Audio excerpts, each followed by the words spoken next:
trazer aqui inicialmente o relatório de status do projeto, né? Que foram divididos em duas versões e três entregas, né? Sendo a primeira sobre o planejamento, definição de escopo e protótipo, e a segunda referente ao desenvolvimento. Sobre a primeira parte, que foi o levantamento e definição de escopo e protótipo, o cronograma ele foi atingido, né?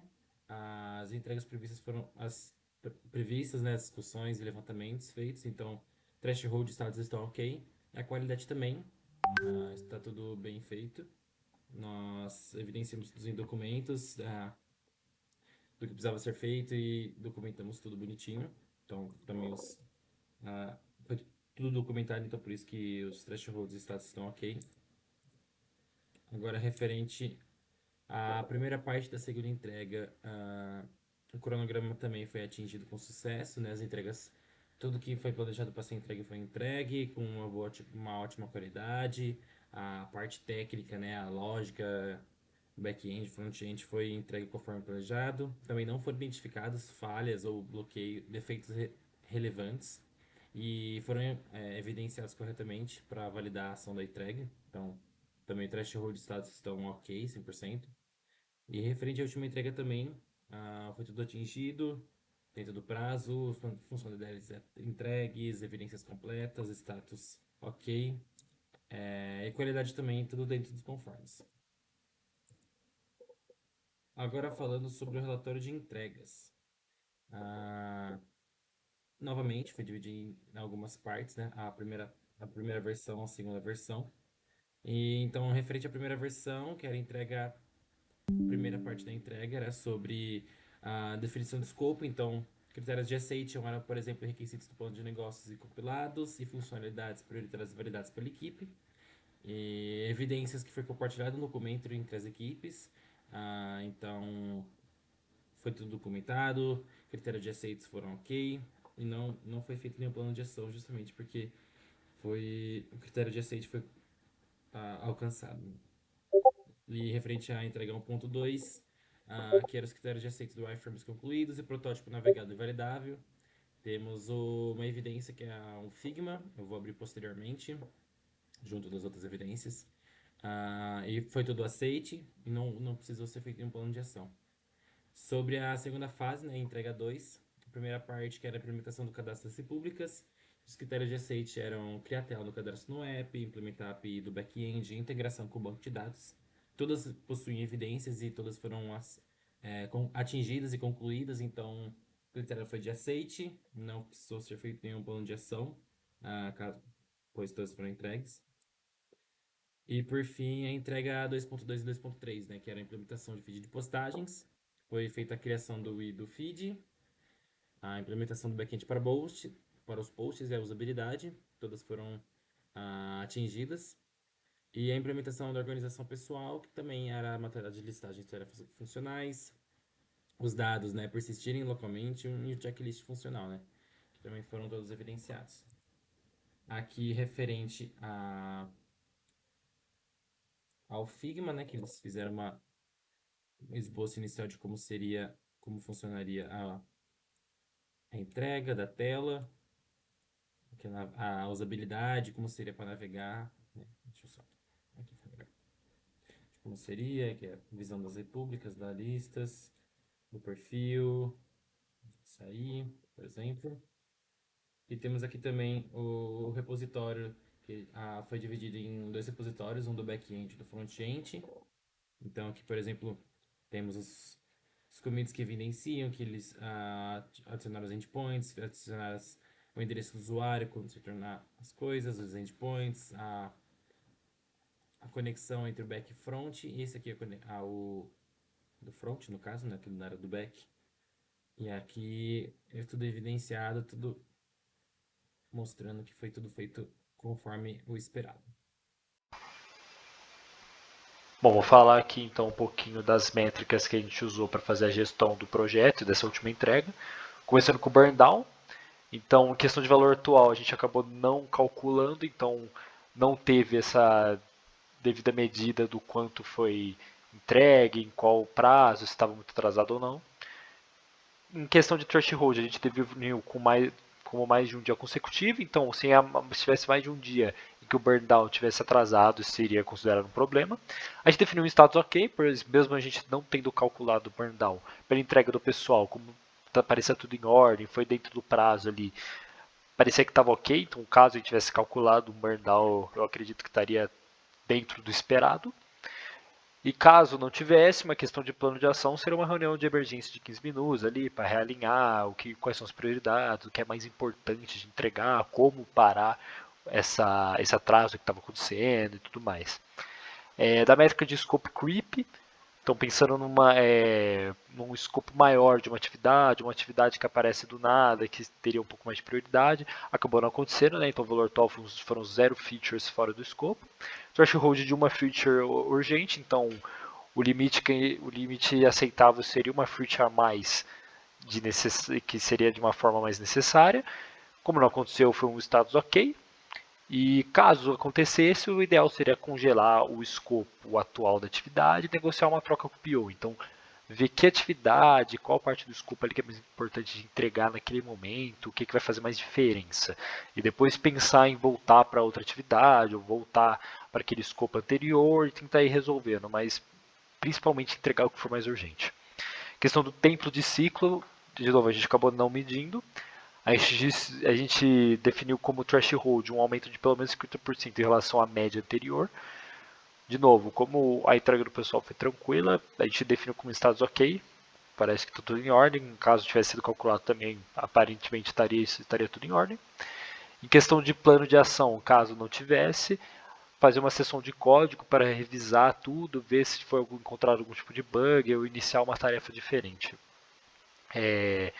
Em questão da métrica de taxa de defeitos, não houveram nenhum defeitos críticos, nenhuma demonstração.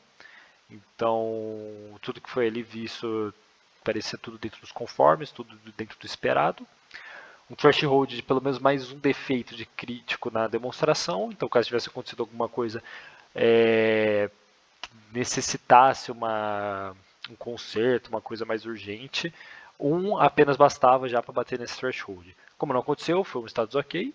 Caso acontecesse, mesma coisa ali, mesma ideia do anterior, uma sessão de código ali, juntar todo mundo e tentar resolver esse bug crítico o mais rápido possível. E bom, em questão das gestão de métricas, foi por aí apenas. Opa, eu sou o Lucas e esse é o relatório métrica de fluxo de linha de código, né, do front-end, do Pulpa AI. E bem, eu coloquei as funcionalidades aqui embaixo. A primeira funcionalidade é tela de login, que temos duas entradas de formulário, uma com um botão e zero aqui tabelas, colunas ou operações do banco, com um esforço total de aproximadamente 12 horas e 120 linhas de JavaScript barra TypeScript de código e 20 linhas de services API no geral. O número total de elementos é de 3, produtividade por linha de código de 10, produtividade por elemento 0,3. E de métrica de qualidade tivemos zero defeitos no total. Certo?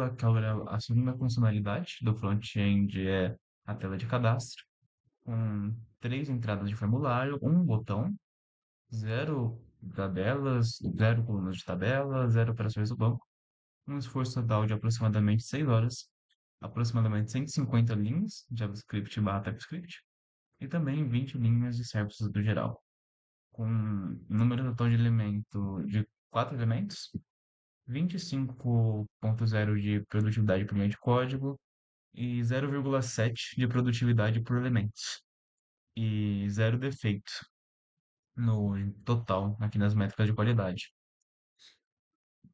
Funcionalidade 3 é navegação em rotas. Zero entrada de formulário, zero botões, zero tabelas, zero quantidade de colunas de tabelas nas tabelas, mais uma operação no banco de dados. Um esforço total de 4 horas, mais ou menos, aproximadamente 80 linhas de código em JavaScript barra TypeScript, com um elemento no total, uma produtividade por linha de código de 20 e 0,3 de produtividade por elementos. Zero defeitos no total aqui, métricas de qualidade. E próxima funcionalidade, o dashboard. 0 entrada de formulário, 3 botões, 0 tabelas, 0 colunas de tabelas e 0 operações no banco. Um esforço total de aproximadamente 4 horas e aproximadamente 6 linhas de JavaScript, uma TypeScript, em linhas de código, né? 3 elementos totais, 25 de produtividade por linha de código e 0,8 de produtividade por elemento. Também zero defeitos aqui nas métricas de qualidade. Funcionalidade 5 é 0 quantidade de entrada de formulário, 3 botões, 0 tabelas, 0 colunas de tabelas, 0 operações do banco. Um esforço total de aproximadamente 8 horas, com mais ou menos 250 linhas de JavaScript JavaScript e TypeScript. Também 3 elementos total e produtividade por linha de código 31,3 e 0,4 de produtividade por elementos. Também zero erros aqui nas métricas de qualidade. E esse é o relatório de métricas de esforço de linha de código do front-end. Olá, tudo bem? Aqui é o Abel e eu vou apresentar o esforço de linhas de código, né, no caso as métricas de esforço de linha de códigos do back-end. Tá? Então, passando aqui para a primeira funcionalidade, seria o cadastro de usuário. Como métrica de produtividade aqui, a gente tem inicialmente aqui na coluna de elementos de desenvolvimento a quantidade de entradas no formulário, que foram 3 para essa funcionalidade. Quantidade de botões foram 1. Quantidade de tabelas 1 também. Quantidade de colunas de tabela foram 3. Operações do banco de dados foram 1 só. E beleza, essa que seria referente às quantidades.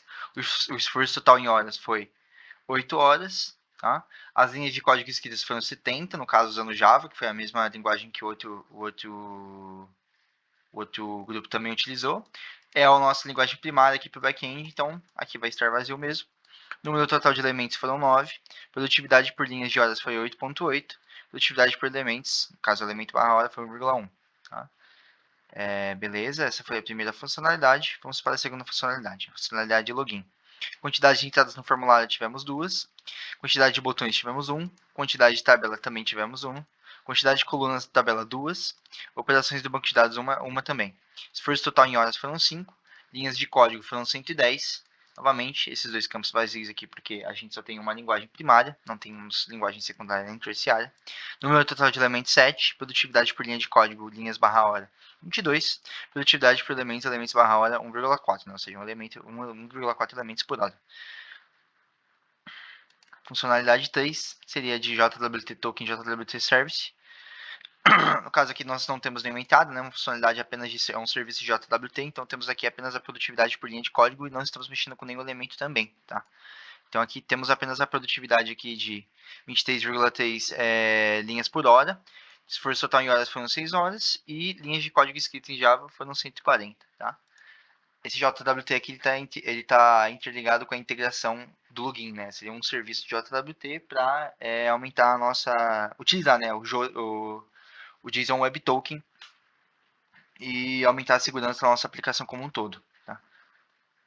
Configuração de segurança, métrica de produtividade. Aqui novamente também não tivemos nenhuma tipo de entrada, botão, tabela, coisa do tipo. É só o tipo de configuração, principalmente incentivado ali pelo Spring Boot, que foi o framework que a gente utilizou.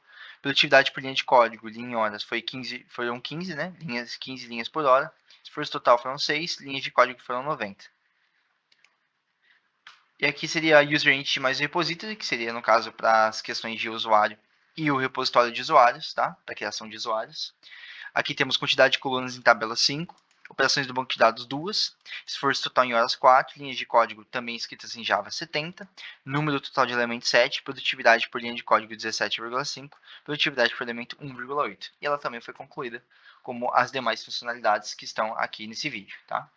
E é isso sobre as métricas de produtividade do back-end.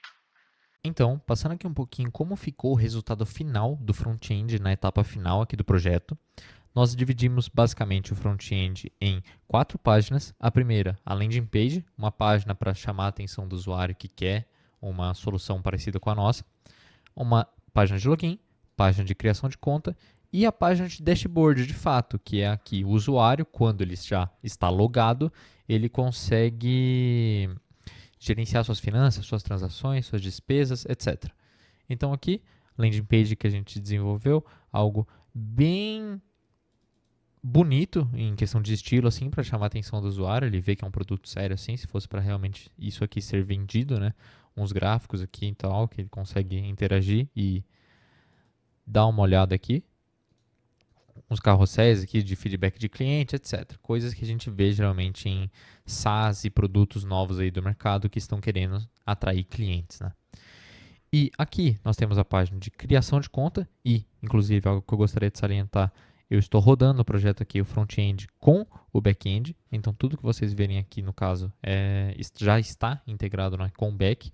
Então vou tentar criar uma conta aqui, teste@gmail.com, teste 123, teste 123, cadastrar, eu já sou redirecionado para a tela de login, e aí teste@gmail.com, se eu erro assim de propósito aqui, por exemplo, né, calma aí, ele vai ver que as minhas credenciais estão erradas, né, e quando eu acerto aqui a senha, ele já me redireciona para a tela de dashboard. Algo que eu gostaria de salientar aqui também é que, por mais que a gente tenha desenvolvido grande parte do projeto, a gente não conseguiu finalizar 100% tudo. Então, por exemplo, algumas coisas aqui, tipo esse gráfico aqui, que é um gráfico que deveria ser parecido um pouco com esse aqui que a gente vê na landing page, ele não está disponível aqui realmente integrado com o back-end, né? Mas aqui eu consigo, por exemplo, cadastrar uma receita. Então, ó, vou colocar a mesma informação aqui, salário, e aqui eu vou colocar o salário mínimo, e eu vou colocar aqui que eu recebi ele na data de hoje. No momento que eu adiciono, eu já consigo ver o salário aqui, e eu consigo também excluir a transação se eu quiser, e da mesma maneira eu consigo vir aqui e cadastrar aqui, ó, supermercado, gastei R$150, gastei no dia de hoje, e aí a categoria aqui vai ser a categoria de alimentação, por exemplo. E aí eu consigo ver que minha transação ela não aparece aqui na tela. E da mesma maneira eu consigo cadastrar uma despesa aqui. Então eu posso cadastrar uma despesa, por exemplo, supermercado, colocar um valor aqui de 300 e ele já vai informar uma categoria, que no caso seria opcional, mas o usuário ele deveria ser capaz de cadastrar categorias diferentes para ele fazer a gestão das suas finanças. E aí ele já vai fazendo o cálculo aqui do balanço automaticamente aqui, já vai populando as despesas mensais, a receita aqui e etc. Então, ó, 18, se eu dou F5, esses dados eles continuam persistidos aqui, ó. Então quer dizer que isso está totalmente integrado aqui com o back-end e sendo populado no banco de dados ali, de fato, né? Então, isso é o que eu gostaria de mostrar aqui para vocês do front. Eu espero que vocês tenham gostado aqui do que a gente desenvolveu. Infelizmente não deu para fazer tudo que a gente queria fazer, mas eu acho que a gente conseguiu sair daqui tipo com um protótipo, pelo menos um visual assim muito interessante para caso isso se tornasse realmente um produto que fosse usado por clientes aí, por pessoas. Então, muito obrigado aí pela atenção.